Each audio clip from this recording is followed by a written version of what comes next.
పాడుతా తీరుతా అనేది షో అనేది బాలు గారు స్టార్ట్ చేసింది. అది తెలుగు ఆడియన్స్ బాగా కనెక్ట్ అయింది. అంటే రూరల్లో ఉన్న ప్రతి ఒక్కరికి కూడా మనకి ఒక అవకాశం ఉంది, పాడొచ్చు అనే ఒక మంచి ప్లాట్ఫామ్.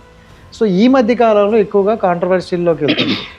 సో అంటే ఎందుకని క్రియేట్ అవుతుంది? ఎందుకంటే జడ్జెస్ మారడం వల్ల, లేకపోతే ఆడియన్స్ దాన్ని యాక్సెప్ట్ చేయలేకపోతున్నారా?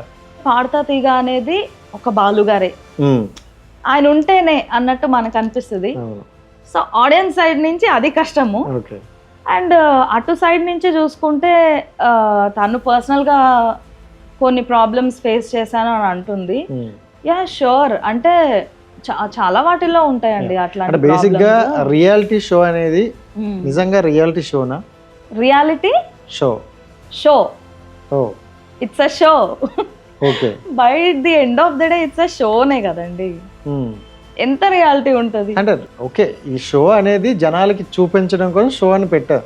బట్ రియాలిటీ అనేది ఒకటి ఉంది కదా, దాన్ని చూసే కదా ఆడియన్స్ కొంచెం ఎక్సైట్మెంట్ అయ్యేది. By the end of the day it's also business కదండి.